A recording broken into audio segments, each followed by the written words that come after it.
Hey everyone, and welcome back to The Explainer. I am so incredibly pumped to have you here today. Look, if you've ever found yourself scrolling through your favorite channels, kind of wondering about the behind-the-scenes economics of it all, well, you are in the absolute perfect place. Historically, creators have treated their earnings like this closely guarded state secret. The actual math behind the curtain is almost never talked about openly, which makes the whole economy feel like a total black box.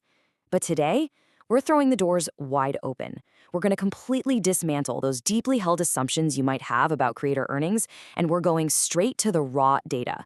We'll break down the real, actual mechanics of ad revenue step by step. So get comfortable, lock in, and let's get right into it.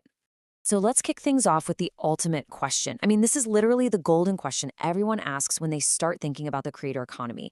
How much does YouTube actually pay for 100,000 views? It's such a nice, round, magical number, right? It really feels like that exact moment a channel crosses over from a fun hobby into a legitimate paying profession. But as we're about to see, tying a neat little dollar sign to that view count is definitely not a straightforward equation. Because honestly, the answer is probably going to surprise you.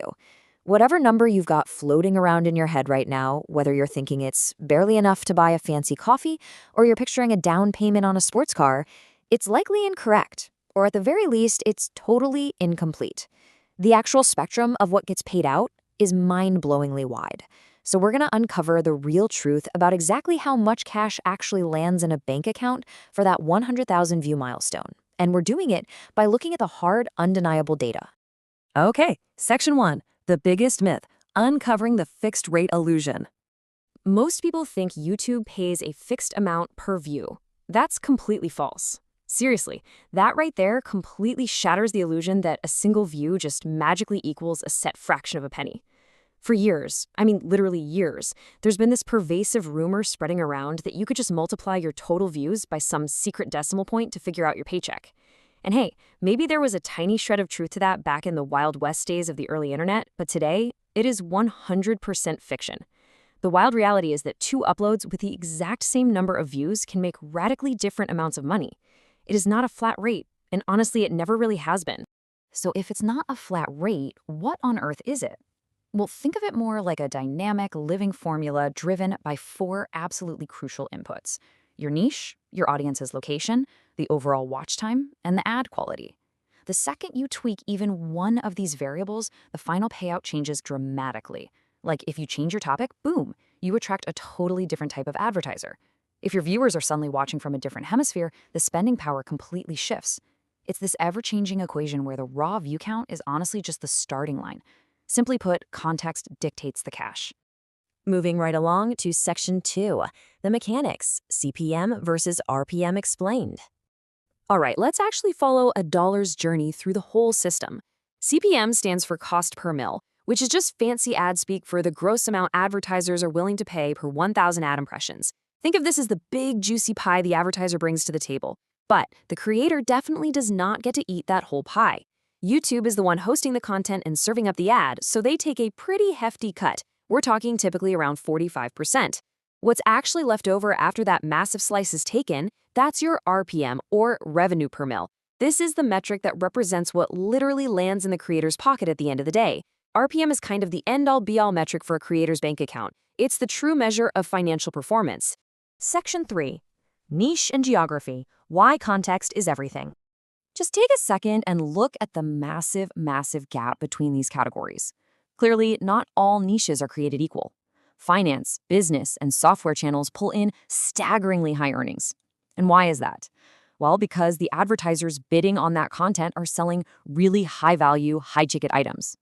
A company selling, say, a specialized accounting software or a premium credit card, they know a single new customer is worth hundreds, maybe even thousands of dollars to their bottom line.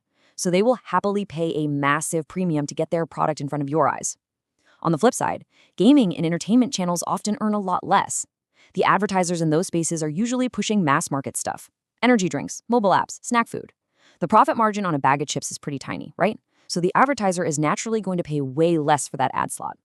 But get this, it isn't just about what you talk about, it's about exactly where your viewers are sitting when they listen to you. We call this the geography premium. Audience location matters immensely, mainly because purchasing power varies so wildly across the globe.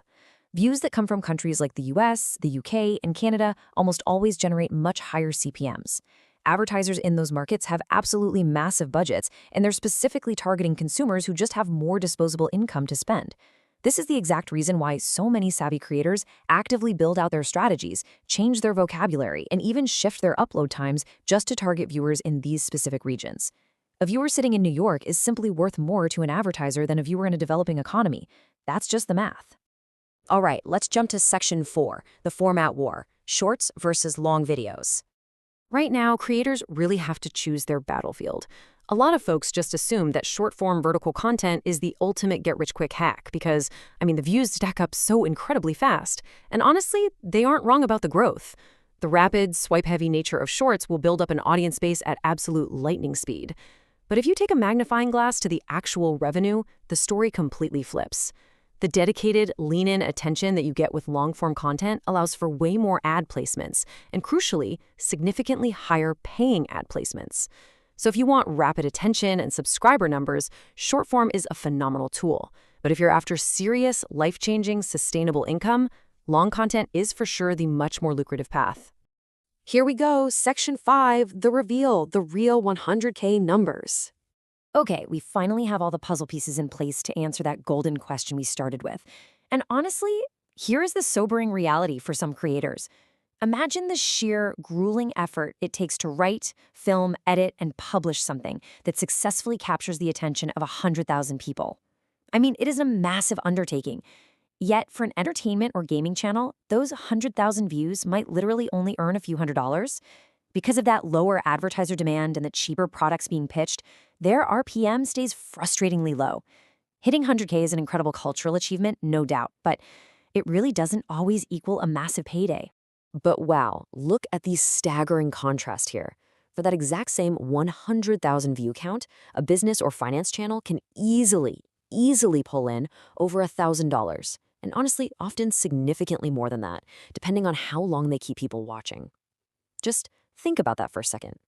It's literally the exact same amount of effort to reach that milestone. It's the exact same platform, but the financial results are in two totally different universes. 100,000 views is not a fixed currency. The context of those views is the actual currency. A much smaller, super highly targeted audience in a lucrative niche is just vastly more valuable than a massive generalized crowd. So because ad rates bounce around so wildly based on all these shifting variables, relying purely on them is just a huge risk. You're basically leaving your entire livelihood at the mercy of some random brand's seasonal marketing budget. And that is exactly why the really successful full-time creators build sturdy pillars to support their business. They diversify, they go out and secure direct sponsorships, they lean heavily into affiliate marketing, and they develop and sell their very own digital products. Building these alternate income streams creates a genuine financial moat around them. Diversification is literally the only way creators truly stabilize their cash flow and shield themselves from the crazy, unpredictable swings of platform ad rates. So, the ultimate takeaway from all this? Content creation is absolutely not about just chasing some viral, easy money. If you really want to succeed, you have to treat this whole thing as a deliberate, calculated business strategy. It needs a blueprint. Step 1, you've got to choose the right niche. Really understand the market value of what you're talking about. Step 2, target the right audience. Focus on those exact demographics that the big advertisers actually value. And step 3, make incredibly high retention content. Because look, even the most lucrative niche in the world won't pay out a dime if your audience gets bored and clicks away after 5 seconds. It has to be an intentional, well thought out enterprise. So even with all these crazy complexities, the CPMs, the RPMs, the format wars, the niche values, the opportunity, especially as we look ahead to 2026, is still absolutely massive. The whole ecosystem is practically booming for the people who actually take the time to understand these mechanics rather than just throwing stuff at the wall and guessing. The creation tools are more accessible than they've ever been, audiences are super hungry for amazing stuff, and advertisers are literally waiting around with open checkbooks for the right kind of attention. So armed with all this structured data we just broke down, how are you going to seize it? Thank you so much for hanging out with me for this explainer. I really hope tearing into this data sheds some light on the real economics happening right behind your screens. Keep learning, keep focusing on the actual structures that move the needle, and I will catch you next time.